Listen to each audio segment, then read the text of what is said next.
It's my face again. Just hanging out here. We just had a happy hour at work for the end of the project that's finishing up here. And so I'm drinking a hard seltzer, getting some early weekend relaxation, even though I do have to work a little bit tomorrow. But it was nice to just like get to stitch and do happy hour with my coworkers. So I've got the eye of the basilisk and the fangs coming in here. So yeah, the basilisk really feels like it's coming together and that it's actually looking like something. So I'm gonna stitch a little bit, enjoy a little bit of relaxing at the end of my day, and then I've gotta like do some cleaning in this house.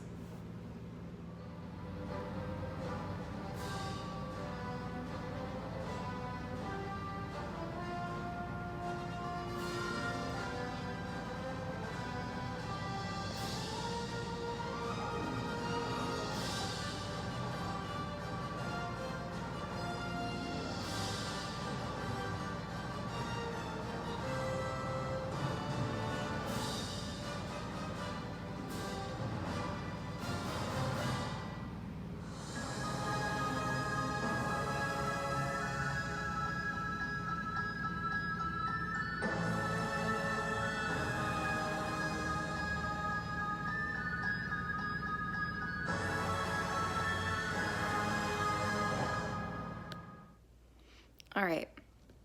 I know this isn't technically stitchy related, but I need to let you in on one of my favorite ADHD tricks. So if you're one of my ADHD friends, or even if you're not and you think this is cool anyway, just thought I'd share.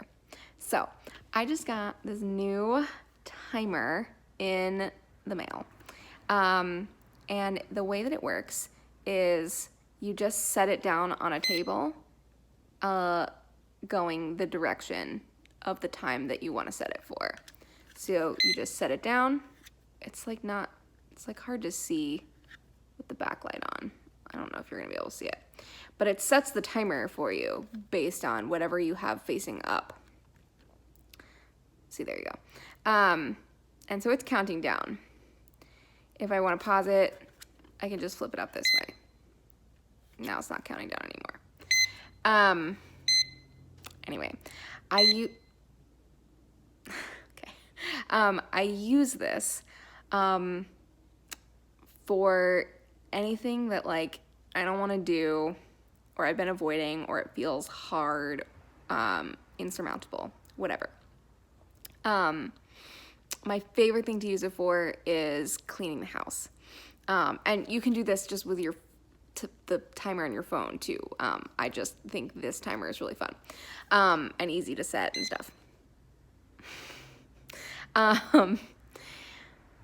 But so the way that I use it is I will set it for a short time to do a task that I don't want to do or am feeling overwhelmed about. And then I will set it for a long amount of time to do something I do want to do, usually stitching. So what I'm going to do right now is I'm going to set it either for 5 minutes or 10 minutes. The timer here that I have is 5, 10, 20, and 30. By the way, they sell these in like all sorts of combinations of lengths of time. But this is the one I have. So I will probably set it for 5 minutes or 10 minutes. And I'm going to unload the dishwasher, reload the dishwasher I'm going to do however much I can do in that amount of time without, getting distracted and doing other things. And then when it goes off, then I can take a break and I can stitch, and I'll set that for like 30 minutes, and I'll stitch for 30 minutes. And then when that goes off, I'll flip it and I'll set it for 5 minutes again. And then I'll, wash some mugs, hand wash some mugs. Whatever it is that I need to take care of, this is going to be my buddy for it.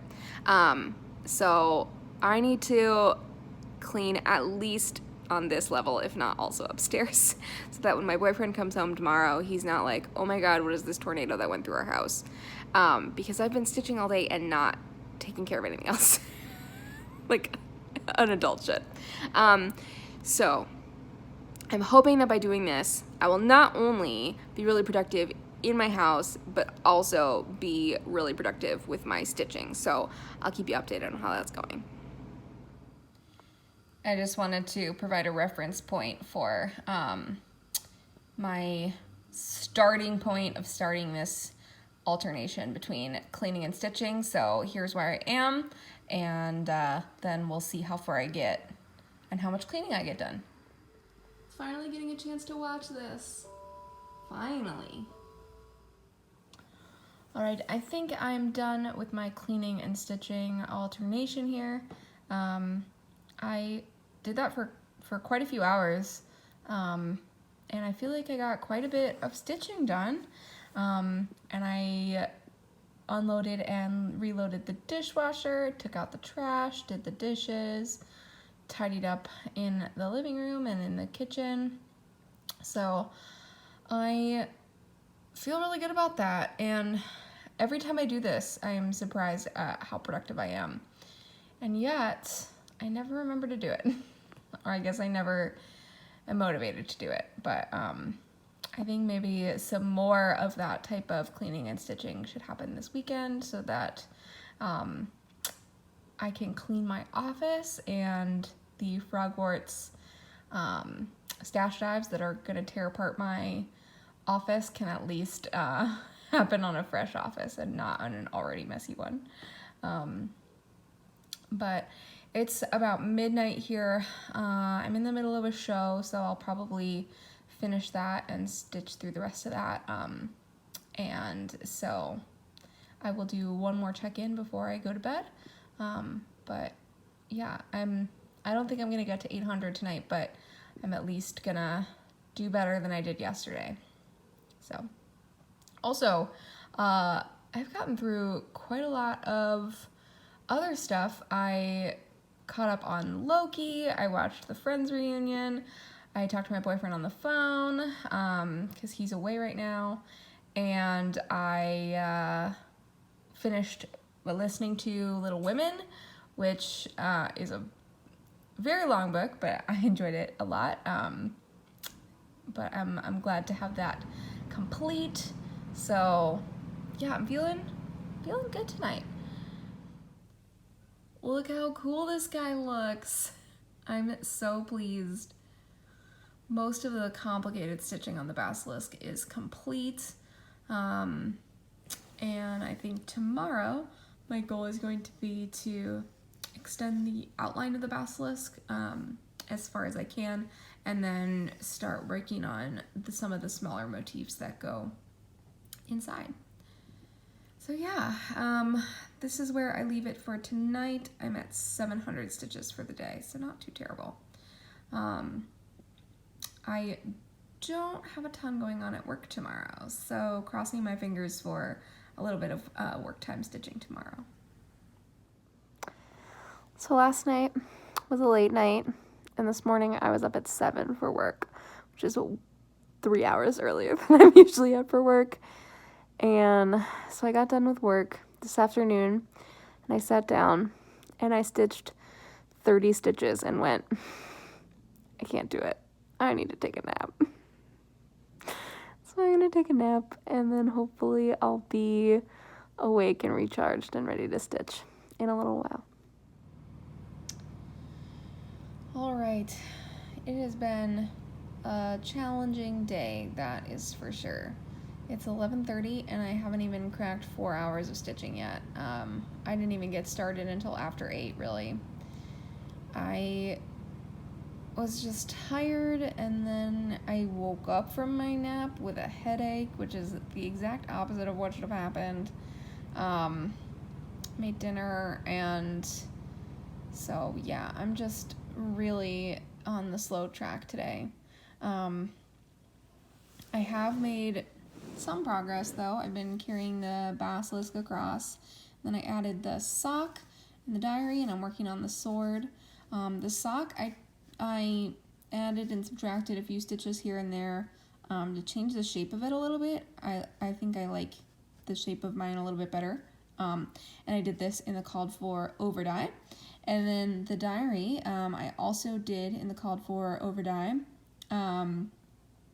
Well, I think there are actually a couple DMC in here, but the majority of it is over dye.